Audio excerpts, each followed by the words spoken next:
aí, pessoal, tudo bem? Bom, vamos falar de técnicos do futebol brasileiro e como os times têm jogado no futebol brasileiro. Acho que a gente se acostumou nos últimos tempos a falar que o futebol brasileiro está muito ruim, o futebol praticado aqui coletivamente é muito ruim, né? Que os técnicos são fracos, os técnicos são defasados em relação ao que tem na Europa, que só sabem jogar de forma reativa, botar o time na defesa, explorar erros do adversário, que o futebol fica muito feio. E é verdade. E o que eu vira e mexe já mencionei aqui nesse canal, e vou colocar o videozinho aqui do lado, vai aparecer no final desse aqui, vai aparecer aqui do lado um videozinho falando isso,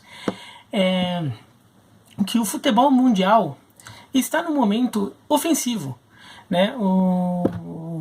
A temporada passada, né, nas principais ligas do mundo, teve a maior média de gols desde os meios dos anos 60, né, então, somando todas as ligas. Então, o futebol mundial está numa fase muito ofensiva. Por exemplo, os times jogam no 4-3-3, é super normal jogar com 3 atacantes. Há 10 anos... 10 anos, não, 15 anos, vai, até o meio da década de 2000, era inimaginável um time com 3 atacantes. Os times tinham 2 atacantes, era sempre assim, né, um centroavante e um jogador que era o meio atacante que se falava, né, que é um jogador um pouco mais técnico, que às vezes ficava no meio, às vezes chegava no ataque, e às vezes abria pelos dois, conseguia jogar pelos dois lados, né, então tinha todo um meio atacante. Os times, assim, se jogou com 2 atacantes ali desde o começo dos anos 80, primeira metade dos anos 80 até a metade dos anos 2000. Então, e foi o futebol mundial esteve numa fase muito defensiva, né, em momentos desse período ali, né, virada dos anos 80 para os anos 90, o futebol estava muito defensivo, a média de gols no mundo caiu loucamente, a FIFA mudou as regras do futebol para forçar os times a atacarem mais, 3 pontos por vitória, proibir o goleiro de pegar a bola com a mão quando a bola era recuada com os pés, antigamente podia, até 90 podia fazer isso. Então várias alterações na regra foram feitas, o impedimento mudou, o jogador na mesma linha antigamente estava impedido, ele tinha que estar atrás do zagueiro. No final dos anos 80 para os 90 passou a ser, mesma linha passou a ser posição legal. A gente até esquece essas mudanças de regra.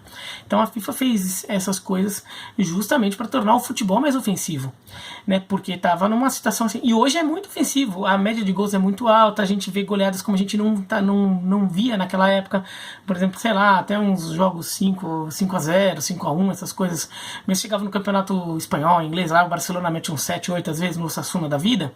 Isso não acontecia. Mesmo com jogos desse desnível não chegava, goleadas desse nível eram muito raras, muito raras. A gente já viu há 2, 3 anos o Real Madrid metendo 10-0 no Deportivo de La Coruña. Então o futebol está muito ofensivo, e no Brasil a gente não via isso chegar aqui. O futebol aqui era essa coisa, esse rame-rame, a defesa bem montadinha e explorar o contra-ataque, explorar os erros do adversário, né? Um ou outro brilho isolado, né? Um caso notável aí nos últimos anos de um brilho isolado era o do Grêmio do Renato Gaúcho, né? que era um time que jogava mais bola. E por que acontecia isso, né? Por que acontece isso? Eu acho que sim, primeiro, acho que na média os técnicos brasileiros, assim, os grandes técnicos brasileiros, os técnicos brasileiros que estão em grandes times, eles não têm o mesmo nível de preparação, o nível de intercâmbio, o nível de atualização que os técnicos de grandes times de outros lugares, e até incluo da Argentina. Segunda coisa, o calendário atrapalha também, né? O calendário muito congestionado, o técnico acaba não conseguindo trabalhar, nem sempre tem tanto tempo para trabalhar, ele fica mais preocupado em apagar incêndio, ou seja, resolver problema, do que em criar soluções, né? Do que em criar problemas para o adversário, né? Então ele fica só tentando resolver o problema.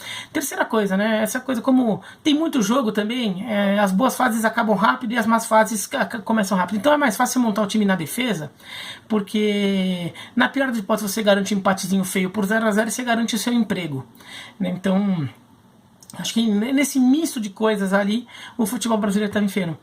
E olha que assim, eu posso estar queimando a língua, e se eu queimar a língua vocês vão pegar no meu pé, mas eu acho que está melhorando, e acho que a gente tem visto muito isso desde a Copa América, que a gente acho que está melhorando. Bom, aquele brilho isolado que era o Flamengo que era o Grêmio do Renato Gaúcho, que era um time que jogava, de fato assim, até às vezes tomando uns gols que outros times não tomavam, porque o Grêmio jogava sem tanta preocupação ofensiva. A gente começou a ver outros times se entrarem um pouco nesse meio. A gente viu primeiro o Atlético Paranaense já no ano passado com aquele trabalho do Fernando Diniz, que em campo não deu tantos resultados, mas mostrava essa iniciativa de jogo, mostrava essa ideia de se jogar assim, e depois o Thiago Nunes arredondou isso e fez com que o time mantivesse essa ideia, mas tivesse resultados. Daí quando o Fluminense contrata o Fernando Diniz, até um sinal de que assim, o time estava tentando fazer algo diferente, quer dizer, a solução para o seu time passou a ser buscar algo diferente, mais ofensivo, tudo. Não deu muito certo, tá? Mas assim, foi uma tentativa. Mas aí a gente viu agora o Santos do Sampaoli, que jogando um futebol com muito toque de bola, muito ofensivo. O Flamengo do Jorge Jesus também com uma proposta de jogo mais moderna, mais ofensiva, voltando a ter dois atacantes, né? Não tem só aquela coisa de um atacante centralizado e daí dois que vêm pelos lados, não. Tendo dois atacantes, mas que se movimentam bastante e meias que chegam. Um volante fixo só, uma coisa que aqui no Brasil... eu me lembro quando o Parreira escalou 2 volantes para o jogo do Brasil contra o Venezuela nas eliminatórias da Copa de 94. O Brasil jogava só com o Mauro Silva. Daí ele escala o Mauro Silva e o Dunga. Foi quando ele recupera o Dunga, que vinha há anos afastado da seleção desde a Copa de 90, tudo. Ele coloca Mauro Silva e Dunga. Foi um escândalo nacional. Todo mundo Brasil com 2 volantes, retranca, 2 cabeças de área, onde já se viu, que absurdo. Desde então, assim, jogar com 2, tem time que joga 2, 3, 4 volantes. E o Jorge Jesus com um volante de verdade e agora, depois que o Coelhar saiu, esse um volante é um volante que sai mais, que é o Arão, né? Então o Flamengo já tentando jogando assim, o Grêmio mantendo sua proposta de jogo e a gente vê o Atlético Paranaense mantendo também a sua proposta de jogo. E de repente... se a gente vê times começando e não só esses times estão aumentando, estão surgindo com mais frequência, mas a maioria deles, eu só não falo todos porque o Fluminense do Fernando Diniz fica sendo exceção, mas a maioria deles está tendo resultado com isso. E eles estão conseguindo ter sucesso contra os times que jogam de forma mais conservadora, com a forma que é predominante ainda e que vinha dando sucesso até então. Daí a gente viu a forma como o Grêmio ganhou do Palmeiras, a gente viu a forma como o Atlético Paranaense ganhou do Inter. Então a gente vê que esse futebol ofensivo está começando a dar resultados como dá na Europa. Como esse futebol dá resultados na Europa, né? Dos grandes times do futebol europeu de hoje, acho que uma exceção de time que joga um pouco mais conservador ali na estratégia é o Atlético de Madrid, que esse ano já está até mudando nessa temporada, mas até a temporada passada o Atlético de Madrid Simeone já era um time que jogava um pouco mais diferente.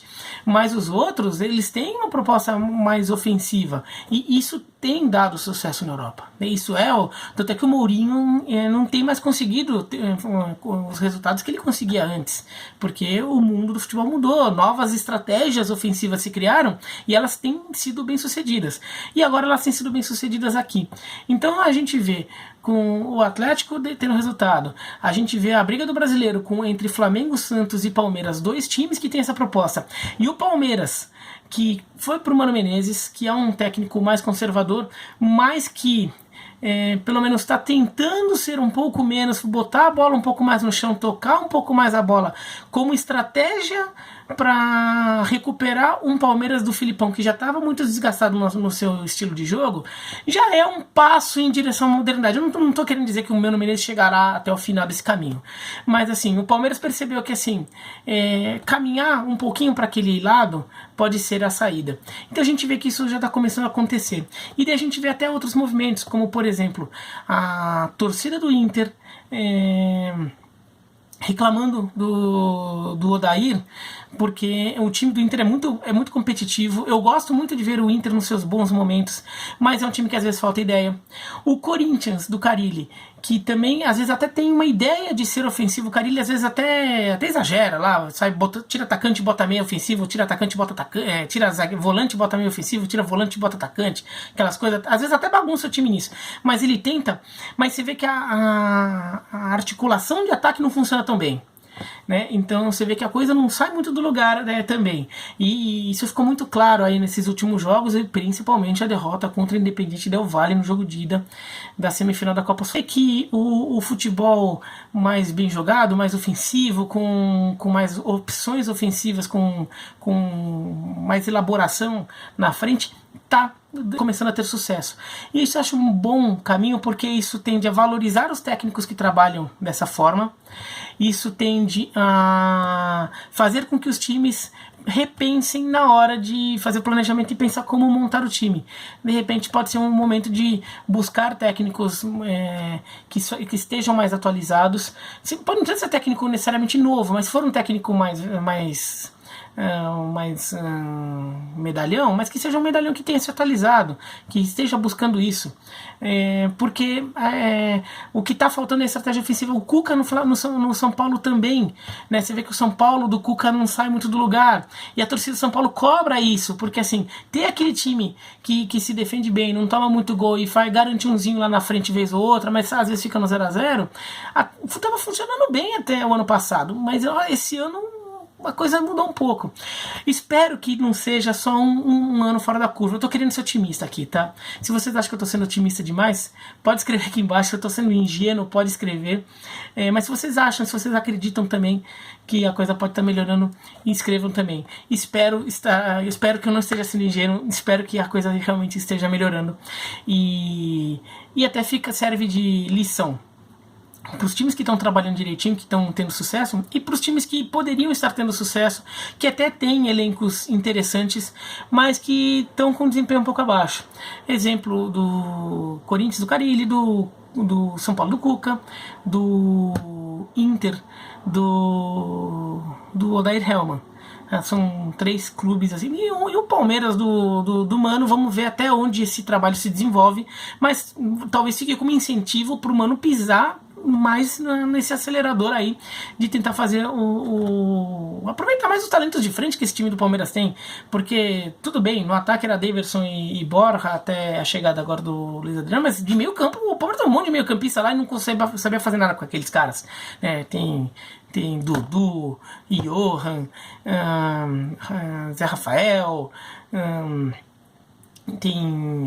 tenta jogar o Carlos Eduardo, tem um monte de jogador lá, às vezes você até esquece quem tem lá, o Lucas Lima, tem um monte de gente lá na frente, né? Tem o Rafael Veiga, então o Palmeiras também tem que usar, mas talvez Atlético Paranaense, Grêmio, Flamengo e Santos estejam apontando o caminho.